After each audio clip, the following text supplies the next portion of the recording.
Good morning student. तो आज हम पढ़ने वाले हैं कुषाण और पहलव, जो कि पार्थियाई भी कहा जाता है उन लोगों को, तो उनके बारे में। इससे पहली वाली वीडियो में हम हिंदू यूनानी या हिंदू बैक्टीरिया के बारे में पढ़ चुके हैं और उसके बाद शक के बारे में पढ़ चुके हैं।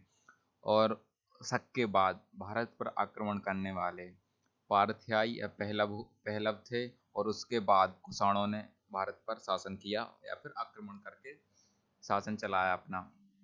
तो उसके बाद हम पढ़ते हैं पश्चिमोत्तर भारत में शकों के आधिपत्य के बाद पार्थियाई या पहलव लोगों का आधिपत्य हुआ। सबसे प्रसिद्ध पार्थियाई या पहलव राजा गोंडोफर्निस था। मतलब आपको ये नाम याद रखना है कि कौन आया था। मतलब पहला या पार्थियाई लोगों में भारत पर आक्रमण या शासन करने वाला राजा, सबसे प्रसिद्ध शासक कौन सा हुआ पार्थियाई या पहलव में से? उसका नाम था राजा गोंडोफर्निस। इसी के शासनकाल में सेंट थॉमस ईसाई धर्म का प्रचार करने के लिए भारत आए थे। मतलब जो सेंट थॉमस ईसाई धर्म के प्रचारक थे वो इसी के काल में भारत प्रचार करने के लिए आए। जो उनका नाम था सेंट थॉमस ईसाई, जो कि ईसाई धर्म का प्रचार करने के लिए आए। तो किसके काल में आए? तो आपको याद रखना है गोंडोफर्निस के काल में आए थे। पार्थियाई लोगों का मूल स्थान ईरान था। आपको ये भी याद रखना है, बहुत सारे पेपरों में पूछा जाता है। उसके बाद पढ़ते हैं हम कुषाण, क्योंकि ये कुछ ही पॉइंट थे, मतलब 2 पॉइंट 3 पॉइंट थे जो कि याद रखने लायक हैं। सबसे प्रसिद्ध राजा कौन सा हुआ पहलव का या पार्थियाई वाला? तो गोंडोफर्निस। और उनके टाइम पे कौन ईसाई धर्म का प्रचारक भारत आया? तो आपको याद रखना है सेंट थॉमस। और ये कहाँ के रहने वाले थे? तो ये ईरान के रहने वाले थे। इसके बाद पढ़ते हैं हम कुषाण। कुषाण पहलव के बाद कुषाण आए, जो यूची एवं तौखरी भी कहलाते थे। इन मतलब जो कुषाण लोग थे ना, उन लोगों को यूची या फिर तौखरी भी कहा जाता था। यूची यूची नामक एक कबीला 5 कुलों में बटा हुआ था। मतलब एक कबीला हुआ करता था, मतलब बहुत सारे लोगों का एक कबीला था। वो 5 कुलों में बटा हुआ था। उनमें उन्हीं में से एक कुषाण वंश उन्हीं में से एक कुषाण वंश था। और उस वंश में से उसका संस्थापक कौन हुआ? कुजुल कडफिसेस। कुजुल कडफिसेस कुषाण वंश का संस्थापक हुआ। इस वंश का सबसे प्रतापी राजा कनिष्क था, जो कि 78 एडी में शासक बना। और इसने शक संवाद चलाया। कब चलाया? 78 ईस्वी में ही चलाया, जब ये शासक बना। इसकी राजधानी पुरुषपुर या मतलब ये पेशावर है। पेशावर, यहाँ पे पेशावर, जो कि पाकिस्तान में है पेशावर। इसने अपनी राजधानी पुरुषपुर या पेशावर बनाई थी।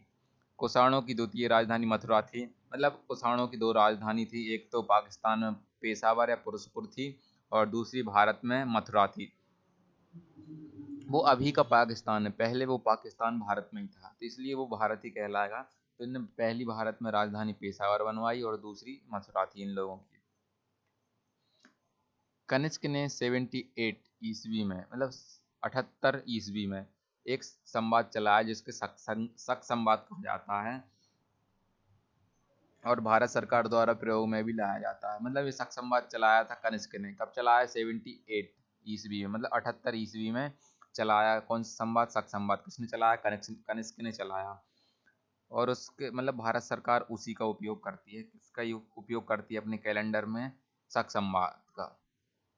बौद्ध धर्म की चौथी बौद्ध संघ थी कनिष्क के शासन काल में कुंडलवन, जो कि कश्मीर में है, कि मैं प्रसिद्ध बौद्ध विद्वान वसुमित्र की अध्यक्षता में हुआ। वसुमित्र, इन्होंने कुछ लिखी है। कौन सी पुस्तक लिखी है? शायद मैं बताता हूँ, इधर पे है शायद। हाँ, महाविवाह सूत्र, जिसके रचनाकार वसुमित्र हैं। इन्हीं के शासन काल में अध्यक्ष, मतलब कनिष्क के शासन काल में बौद्ध, मतलब चौथी संगति हुई, बौद्ध संगति। और उसके प्रसिद्ध बौद्ध विद्वान कौन थे? वसुमित्र, जिन्होंने कौन सी लिखी? महाविवाह सूत्र लिखा है। कनिष्क बौद्ध धर्म के महायान संप्रदाय का अनुयायी था। मतलब ये बन गए थे अनुयायी, जो मतलब बौद्धयान में, मतलब महायान संप्रदाय, बौद्ध धर्म के महायान संप्रदाय का अनुयायी बन गया था कनिष्क। आरंभिक कुषाण शासकों ने भारी संख्या में स्वर्ण मुद्राएं जारी की। एक कुषाण बहुत, मतलब इन्होंने अपनी स्वर्ण मुद्राएं, सोने की सिक्के जारी किए थे, जिनकी शुद्धता गुप्त काल के स्वर्ण मुद्राओं से उत्कृष्ट थी। मतलब सबसे अच्छे सोने के सिक्के किसने जारी किए? कनिष्क ने। कनिष्क मतलब कुषाण शासकों ने करे।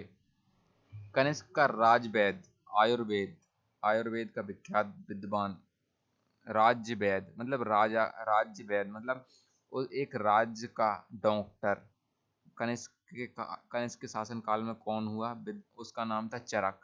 और जिसने चरक संहिता लिखी, एक पुस्तक है चरक संहिता, उसको चरक ने लिखी। और चरक क्या था, एक डॉक्टर था कनिष्क के शासन काल में।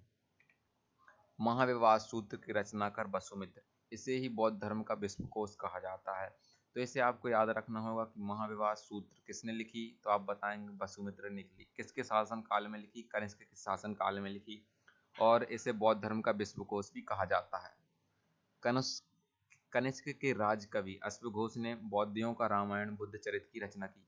अब जो कनिष्क है उसका राज कवि कौन था, अश्वघोष था। और बौद्ध धर्मों का रामायण मतलब बौद्ध धर्म के लोग जिसे रामायण कहते हैं वो है बुद्ध चरित्र, और वो किसने लिखी, अश्वघोष ने लिखी।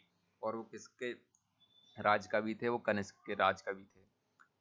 वसुमित्र, पार्श्व, नागार्जुन, महाचैत और संगरक्ष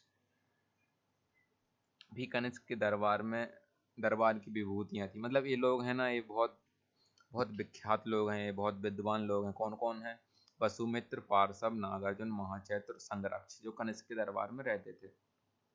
भारत का आइंस्टाइन नागार्जुन को कहा जाता है। अब जो आइंस्टाइन है उसे मतलब भारत का आइंस्टाइन कैसे कहा जाता है, नागार्जुन क्यों कहा जाता है, क्योंकि इसने अपनी एक पुस्तक लिखी जिसका नाम है माध्यमिक सूत्र। इस पुस्तक में नागार्जुन ने सापेक्षता का सिद्धांत प्रस्तुत किया है। अब भारत का आइंस्टाइन किसे कहा जाता है, तो आप बताएंगे नागार्जुन। और इसने कौन सी पुस्तक लिखी है, उसका नाम है माध्यमिक सूत्र। और फिर कनिष्क की मृत्यु हो गई 102 ईस्वी में। कुषाण वंश का अंतिम शासक वासुदेव था। और वासुदेव के बाद ये खत्म हो गया, और इसके बाद ये वंश खत्म हो गया, और इसके बाद एक नया शासन वंश चालू हुआ जिसका नाम था गुप्ता शासक आ गए।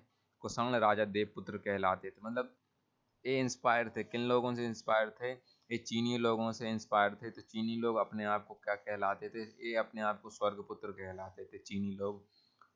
चीनी लोग मतलब चीनी शासक को कहलाते थे कि हम स्वर्ग के पुत्र हैं।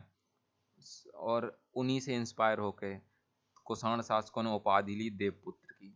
रेशम मार्ग पर नियंत्रण रखने वाले शासकों में सबसे प्रसिद्ध कुषाण थे। अब जो रेशम मार्ग था, जो कि चीनी लोगों ने मतलब रेशम बनाने की तकनीक का आविष्कार सबसे पहले चीन में हुआ था। अब रेशम वाला तो छोड़ो, मतलब जो सबसे पहले रेशम मार्ग था वो चीन से यूरोप साइड था। तो उसमें ये शासक मतलब कब्जा कर रखे थे, मतलब सुरक्षा प्रदान करते थे जिससे किसी की चोरी वगैरह ना हो। इस कारण से तो नियंत्रण रखते थे, और उससे कर या फिर जो भी टैक्स वगैरह वो लेते थे इन लोगों से, जो भी उस रेशम मार्ग से गुजरता था। कुषाण सम्राट और उसकी सुरक्षा का प्रबंध किया था, मतलब उनको सुरक्षा प्रदान करते थे कि आपकी जो भी है रेशम वगैरह वो चोरी नहीं होगी, कोई चोरी नहीं करेगा, आप सुरक्षा दी जाएगी, आप जो भी होता होगा सब कुछ मतलब टैक्स लेते थे। लेकिन रेशम बनाने की तकनीक का आविष्कार चीन में हुआ। ये आपको याद रखना है कि रेशम कहाँ से बनाना स्टार्ट हुआ, तो वो रेशम बनाना स्टार्ट चीन में हुआ था। थैंक्स फॉर वॉचिंग गाइस, आज के लिए इतना ही। कल से हम देखेंगे गुप्ता वंश, जो कि एक नया राजवंश है, उसे हम चालू करेंगे। थैंक्स फॉर वॉचिंग गाइस, आज के लिए इतना ही। मिलते हैं अगली वीडियो में कल।